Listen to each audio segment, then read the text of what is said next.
आज एक नया टॉपिक हम लोग शुरू कर रहे हैं, magnetic field due to toroid. ठीक है, लेकिन इससे पहले ये बात हम लोग जान लें कि ये जो हम लोग सारे टॉपिक्स को पढ़ रहे हैं, इससे पहले भी अलग अलग शेप एंड साइज के लिए जहाँ करंट फ्लो होती है उसकी अराउंडिंग मैग्नेटिक फील्ड बनती है, वो सारे कुछ हम लोग देख चुके हैं। लेकिन आज हम लोग को बात करना है टोराइड पे। लेकिन उससे पहले थोड़ा सा पीछे के क्लासेस पे बात कर लेते हैं। ये बात ऑस्टर्स के एक्सपेरिमेंट में क्लियर हो चुका था कि किसी भी कंडक्टर से अगर करंट थ्रोली पास करती है तो उसके अराउंडिंग एक मैग्नेटिक फील्ड बनता है। यानी हम कह सकते हैं कि source of magnetic field is moving charge या फिर इलेक्ट्रिक करंट। लेकिन ये नहीं पता चल पाया था उस कॉन्सेप्ट में कि किसी वायर से अगर करंट फ्लो हो तो कितनी मात्रा में, कितनी अमाउंट में मैग्नेटिक फील्ड बनेगा।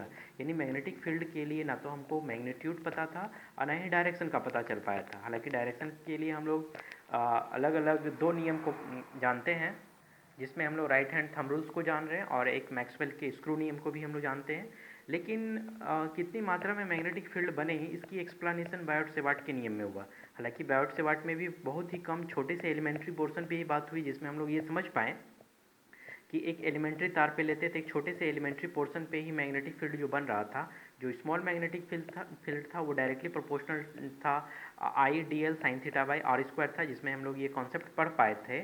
ठीक है, बायोट-सेवार्ट में D B L equal proportional to I D L sine theta by R square. ये प्रोपोर्शनल के साइन हटाकर हम लोग कांस्टेंट यूज किए थे, जिसमें mu naught by 4 pi I D L sine theta by R square. ये सारा कुछ हम लोग पढ़ चुके हैं। आज दोबारा इसलिए रिमाइंड कर रहे हैं ताकि हम इन बातों को यहाँ यूज कर सकें और तुमको बेसिकली ये सारा बात समझा सकें। ठीक है, उसके बाद इस एक्सप्लेनेशन से ये पता चल पाया था कि एक एलिमेंट्री पोर्शन पर ही हम लोग बात कर सकते हैं। जैसे ही कुछ और पीछे चलते हैं तो इलेक्ट्रोस्टैटिक्स में हम लोग को पता था कि जब हम लोग बात किए थे दो पॉइंट चार्ज के बीच लगने वाले अट्रैक्शन या रिपल्सन फोर्स की, तो वहाँ पे एक्सप्लेनेशन जो है वो कूलम्स के नियम से हुआ था। लेकिन कूलम का नियम जो था वो सिर्फ पॉइंट और रेस्ट चार्ज के लिए ही एप्लीकेबल था। लेकिन वहाँ पर हम लोग आगे चल के गॉस का कॉन्सेप्ट पढ़ें और गॉस के अलग अलग कॉन्सेप्ट पे हम लोग उसके कई सारे एप्लीकेशंस पढ़ें और अलग अलग शेप एंड साइज के लिए हम लोग इलेक्ट्रिक फील्ड वहाँ पे पता कर पा रहे थे। लेकिन अब यहाँ पे प्रॉब्लम ये है कि बायोट-सेवार्ट के एक्सप्लेनेशन से सिर्फ ये एलिमेंट्री पोर्शन पे बात चल रहा था, हम लोग निकाल सकते थे। लेकिन उसके बाद हम लोग एम्पेयर सर्किटल लॉ पे आए, जिसकी स्टेटमेंट के अनुसार हम लोग ये जान पाए थे कि अगर एक किसी भी क्लोज लूप में उसका स्टेटमेंट क्या कह रहा था वो सुन लो। In a close line integral of magnetic field around a current carrying conductor is equal to the absolute permeability to the total current threading the conductor। इसका मतलब ये है कि किसी भी कंडक्टर से अगर करंट पास हो रही हो और किसी पॉइंट पर आप मैग्नेटिक फील्ड पता करना चाहते हैं तो वहाँ पे आप इसको क्या कीजिए, क्लोज लाइन इंटीग्रल कर लीजिए। ठीक है, तो जो क्लोज लाइन इंटीग्रल होगा उसके जो वैल्यू होंगे वो परमेबिलिटी इंटू करंट होगा। ठीक है, ये कॉन्सेप्ट हमारे पास आया था एम्पेयर सर्किटल लॉ। फिर इसके अलग अलग एप्लीकेशन हम लोग पढ़ चुके हैं, कई सारे एप्लीकेशन इसी यूट्यूब चैनल पे इससे पहले हो चुका है। आज हम लोग को पढ़ना है magnetic field due to toroid with the help of या using of the ampere circuital law. अब ये प्रॉब्लम है कि टोराइड होता है क्या, तो उसको पहले हम लोग समझ लेते हैं कि एक ऐसा हम लोग होलो ट्यूब लेते हैं, ठीक है, जो एक सर्कल के जैसा होता है और उस पर हम कंडक्टर को, वायर को ऐसे राउंडली लपेटते हैं। ठीक है, इस तरह से इसको टाइटली हम लोग सर्कुलर लूप में, सर्कुलर शेप में इसको हम लोग टाइट कर देते हैं। ठीक है, तो एक वायर का कनेक्शन ये निकल गया, एक यहाँ निकल गया, तो इससे एक करंट इन करेगा और एक से करंट आउट हो जाएगा। ठीक है, इसमें अगर हम लोग गौर करें तो करंट का ये डायरेक्शन हम लोग को मिल रहा है। ठीक, लेकिन इससे पहले वाले टॉपिक्स में हम ये बात एक्सप्लेन कर चुके हैं कि जहाँ पे करंट इन हो रहा हो और जहाँ पे करंट आउट हो रहा हो उसके लिए हमारे पास बाकायदा दो सिंबल है। दो सिंबल क्या क्या है, जैसे यहाँ पे देखो, यहाँ पे ये एरो जो साइन है ये बताता है कि करंट ये इसका ये डायरेक्शन है, मतलब यहाँ से ये इन कर रहा है और ये यहाँ पे आउट हो रहा है। तो जहाँ आउट होता है वहाँ क्रॉस हम लोग लिखते हैं। ठीक है, यहाँ जैसे इस पे है, जैसे ये जो करंट ये यहाँ से अंदर की ओर से बाहर निकल रहा है, ठीक है, और या यहाँ से ये अंदर की ओर जा रहा है, यानी ये क्रॉस जो है इनवर्ड को बता रहा है और ये डॉट जो है ये आउटवर्ड को बताता है। ठीक है, तो प्रत्येक शेप एंड साइज पर अगर हम लोग बात करें तो यहाँ पर हमारा ये इनवर्ड और ये आउटवर्ड, इनवर्ड आउटवर्ड। ठीक है, ठीक है, ये इसका शेप हो गया। यानी एक हॉलो ट्यूब पे हम लोग क्या करते हैं, वायर को टाइटली सर्कुलर लूप में जो है सर्कुलर रिंग में इसको हम लोग वायर को यहाँ टाइटली वाइंड करते हैं, यानी इसको हम लोग जो है ये सर्कुलर लूप में ये क्लोज कर रहे हैं। ठीक है, अब हम लोग को ये देखना है कि अगर हम यहाँ से करंट इन कराते हैं तो ये करंट राउंडली इन होने के बाद यहाँ आउट होगा, तो इसके अराउंडिंग क्या मैग्नेटिक फील्ड बनती है या फिर किस पोजीशन पे मैग्नेटिक फील्ड बनेगा। तो बेसिकली हम इस क्वेश्चन पे 3 पॉइंट पे बात करेंगे। अगर ये सेंटर इसका मान लें तो एक मान लिया जाए यहाँ पर हम बात कर रहे हैं जिस पॉइंट को नाम दे रहे हैं P1। P1 क्या है, इनसाइड ऑफ द टोरेनाइड है, टोरेनाइड के अंदर है, ठीक है। एक पॉइंट हम बात कर लेते हैं ये बीच में, जहाँ पे हम ये दोनों के बीच में जो गैपिंग है वहाँ पे बात करते हैं, जिसको हम P2 बोलेंगे। और एक है आउटसाइड ऑफ द टोरेनॉइड, जहाँ पे हम बात कर रहे हैं P3 पे। तीन ये अलग अलग पोजीशन पे हम लोग को पता करना है मैग्नेटिक फील्ड कहाँ पे बनेगा। हालांकि इसमें ये पता चलेगा आगे जाके कि इनसाइड और आउटसाइड पे टोरेनाइड के लिए मैग्नेटिक फील्ड बनता ही नहीं है, जो भी बन रहा है वो यहाँ पे बनेगा, इसके सरफेस पे, यहाँ पे जो हम लोग लिए हुए हैं यहीं पे हम लोग को मैग्नेटिक फील्ड पता चलेगा, ठीक है। हालांकि आगे चल के हम लोग सोलेनॉइड भी पढ़ेंगे जिसमें ये पढ़ पाएंगे कि एक इस तरह से ही स्ट्रेट लाइन में होता है जिस पे वायर इसे कनेक्ट करेंगे। तुम इतना ही समझो कि अगर सोलेनॉइड को अगर हम लोग बेंड करके इसको अगर हम क्लोज कर देते हैं, बंद कर देते हैं, ठीक है, सर्कुलर लूप में कर देते हैं, तो वही हमारा टोराइड के फॉर्म में बनेगा। हालांकि इसके बारे में भी आगे चल के हम लोग पढ़ेंगे, लेकिन आज हमारे पास 3 अलग अलग सिचुएशन है जहाँ पे हम लोग को मैग्नेटिक फील्ड पता करना है। एक है P1, दूसरा है P2 और तीसरा है सिचुएशन P3। चलो सिचुएशन नंबर ए पे आते हैं, यानी to find magnetic field due to inside of free space of toroid. Toroid के फ्री स्पेस पे यहाँ पे हम लोग बात करेंगे, इसके लिए मैग्नेटिक फील्ड करना है, ठीक है। तो सबसे पहले हम लोग को ये पता है कि जहाँ पे भी हम लोग को मैग्नेटिक फील्ड पता निकालना है वहाँ पर हम लोग एक क्या करते हैं, एम्पेयर्स लूप बनाते हैं, जो हम लोग अभी बनाते हैं। चलो देखोगे, ये पहले सिचुएशन के लिए हो गया। यहाँ से मान लिया जाए आर डिस्टेंस पे हम बात कर रहे हैं, पॉइंट पी पे बात कर रहे हैं, ठीक है। तो पॉइंट पे पी पे सबसे पहले हम लोग को एक एम्पेयर लूप बनाना होगा, ठीक है। ये हम लोग पहले से ही जान रहे हैं। नाउ अप्लाइंग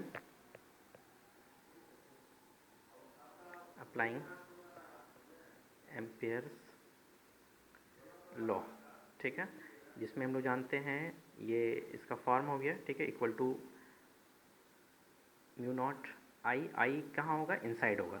अब ये हम लोग को अच्छे से पता है कि current inside the toroid, current inside the toroid is क्या है, जीरो है। यानी इसका मतलब है कि ये पूरे कॉन्सेप्ट जो है ये जीरो की इक्वल हो गया, क्योंकि ये वैल्यू ही हमारा जीरो हो गया। यानी inside the magnetic field of the toroid जो क्या है वो जीरो है, ठीक है। यानी स्पष्ट है कि इस हॉलो स्पेस में कोई करंट होगा ही नहीं, तो मैग्नेटिक फील्ड बनेगा कैसे। तो जब करंट ही नहीं है तो हमारे पास मैग्नेटिक फील्ड नहीं बनेगा, जीरो हो गया। चलो सिचुएशन नंबर 2 लेते हैं और हम आते हैं बाहर पे, ठीक है। हम बात करते हैं P3 पे। चलो देखोगे यहाँ पे, ठीक है। अब हम लोग magnetic field due to outside of the toroid पे बात करें, पॉइंट P3 पे। हम यहाँ से सेंटर से ये पॉइंट P3 ले लेते हैं, ठीक है। तो सबसे पहला कॉन्सेप्ट क्या करता है कि जिस पॉइंट पे आपको मैग्नेटिक फील्ड बनाना है, निकालना है, तो वहाँ पे आप एक सबसे से पहले एक एम्पेयर लूप तैयार कर लीजिए। ये हमारा एम्पेयर लूप हो गया। लेकिन ये प्रॉब्लम है कि इस एम्पेयर लूप के लिए करंट क्या बनेगा। तो सबसे पहले हम लोग ये देख लें कि current of the point P, current of या एट पॉइंट P3 क्या होगा, जीरो होगा। यानी करंट जो है वो हो जाएगा हमारे लिए जीरो। ये होगा कैसे, देखो यहाँ पे सबसे पहली बात तो यहाँ पे अगर हम लोग गौर करें तो यहाँ से करंट हमारा आउट हो रहा है और यहाँ पे करंट इन हो रहा है। तो यानी यहाँ पे जो रिजल्टेंट मान हो गया वो जीरो हो गया, क्योंकि हम लोग ये देख चुके हैं कि किसी भी कंडक्टर पे बात करेंगे कि करंट अगर आउट हो रहा है और करंट इन हो रहा है, ये इन वाट को बता रहा है, ये आउट वाट को बताता है। तो ये दोनों अगर जब हमारे पास सर्किट में क्लोज है तो ये हमारे पास जो रिजल्टेंट मान होगा वो क्या होगा, जीरो। तो इस रिंग के लिए भी जीरो, इस रिंग के लिए भी जीरो, इस रिंग के लिए भी, यानी कुल मिला के अगर हम कहें तो ये कम्प्लीटली हमारे पास करंट जो है वो जीरो बन रहा है। इट्स दैट्स वाई ये पॉइंट P3 के लिए हमारे पास करंट क्या हो जाएगा, जीरो। यानी अगर हम मैग्नेटिक फील्ड पता भी करना चाहें, magnetic field due to outside of toroid अगर हम लोग बात कर रहे हैं, तो इसके लिए एम्पेयर्स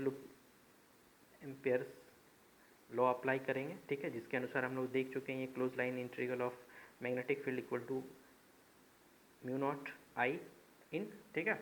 तो यहाँ पर जो देख रहे हैं कि करंट हमारा क्या बन रहा है, इसके लिए ये कम्प्लीटली जीरो हो रहा है। यानी हम कह सकते हैं B into D L equal to हमारे पास क्या मान है, जीरो। यानी magnetic field outside of the toroid is also zero. यानी मैग्नेटिक फील्ड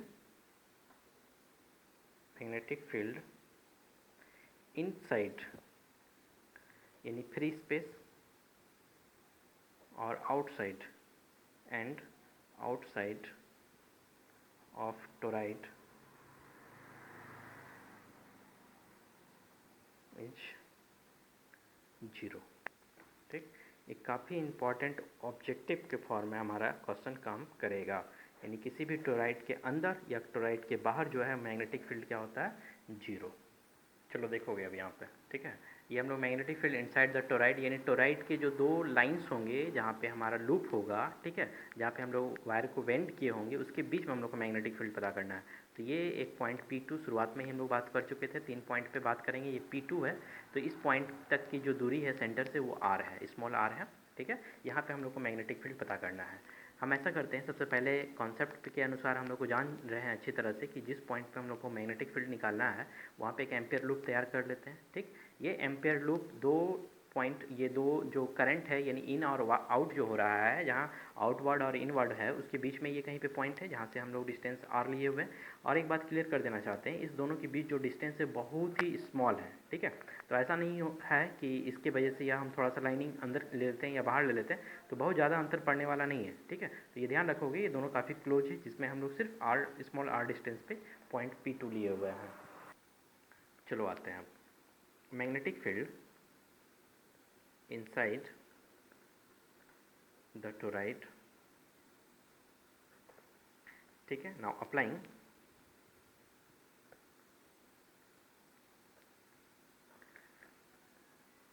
एम्पियर्स लॉ, ठीक है। एम्पियर्स लॉ अप्लाई करेंगे, क्या हाल है हम लोग का, close integral b into D L equal to mu naught I. ठीक, आई यहाँ पे प्रेजेंट होगा, ये बात हम लोग समझ सकते हैं। अब ये प्रॉब्लम है कि यहाँ पर क्या एंगल बनेगा। तो कॉस के लिए देखो, यहाँ अगर हम ये करंट का ये डायरेक्शन है, जरा सा अगर हम लोग करंट के डायरेक्शन के साथ रिलेट करें तो पता चलेगा कि मैग्नेटिक फील्ड का ये डायरेक्शन बन गया, ठीक है। क्योंकि अगर हम इसको उंगली को, जो फिंगर है, जो हमारा थंब है, वो अगर करंट के डायरेक्शन में रखते हैं तो ये हमारा इसके डायरेक्शन को बताएगा, ठीक है। ये अंदर की ओर आ रहा है, यानी ये जो है हमारा ये करंट, ये जो मैग्नेटिक फील्ड के डायरेक्शन को बताएगा और ये डी एल की भी डायरेक्शन को है, इसलिए इस दोनों के बीच जो एंगल है वो 0 डिग्री है, ठीक है। यहाँ म्यू नॉट आई इन, यानी ये हमारा हो गया b into D L equal to mu naught I in, ठीक। b close integral of dl, अब ये छोटा सा dl मिलकर हमारा सरकमफेरेंस ऑफ द लूप बन जाएगा या सर्कल बन जाएगा, ठीक है, जिसका मान हम लोग जान रहे हैं 2πr। तो वो हम लोग यहाँ पे पुट करेंगे, तो हमारे पास b इंटू 2πr, r हमारा स्मॉल है जो हम p तक के डिस्टेंस को बात कर रहे थे, ठीक है, म्यू नॉट आई। अब यहाँ आई का थोड़ा कॉन्सेप्ट समझ लो। आई का कॉन्सेप्ट ये है कि हमारे पास यहाँ पे करंट का मान होगा कितना, क्योंकि हमारे पास देखो यहाँ जो लूप बना रहे हैं, ये टोरनाइट के लिए जो हम लोग वायर को लूप यहाँ टर्न कर रहे हैं, तो सभी में करंट है। तो अगर नंबर ऑफ यहाँ पे जो लूप है वो कैपिटल N हो तो हमारे पास करंट की वैल्यूज़ कितनी हो जाएगी, N इंटू आई हो जाएगी, ठीक है। वेयर कैपिटल N को जो है हम लोग total number of turn in toroid, ठीक है, इसको कैपिटल N से इंडिकेट कर रहे हैं। यानी हमारे पास अब जो कॉन्सेप्ट निकल गया b equal to mu naught by 2πr capital N into I, ये हमारा फॉर्म निकल गया। अच्छा, ऐसा करते हैं कि मान लिया जाए कि let small n be number of turns per unit length, ठीक है। पर यूनिट लेंथ पे हम मान लेते हैं कि क्या जो टर्न है वो क्या होगा, ठीक है। तो n स्मॉल n जो है वो नंबर ऑफ टर्न्स को बताता है पर यूनिट लेंथ। पूरा लेंथ क्या है, हमारा पूरा लेंथ है 2πr और टोटल नंबर ऑफ टर्न जो है वो कैपिटल N माने हुए थे। तो हमारे पास एक छोटे से टर्न के लिए क्या बनेगा, तो इसको बाय 2πr, ठीक है। तो कैपिटल N का मान हमारे पास क्या निकल गया, n इंटू 2πr, ठीक, 2πr। अब इस मान को हम यहाँ पे कैपिटल N के जगह पर हम यहाँ पुट करेंगे, तो देख लेते हैं हमारे पास क्या इक्वेशन आएगा। चलो देखोगे यहाँ पे, अब ये b जो है कुछ ऐसा बन जाएगा, म्यू नॉट बाई 2πr तो रह ही गया, आई है ही पहले से, कैपिटल N को चेंज करके स्मॉल n इंटू 2πr के फॉर्म में हम यहाँ लिख सकते हैं। तो ये हमारा मान कैंसिल आउट होने के बाद b equal to mu naught N I, ठीक है।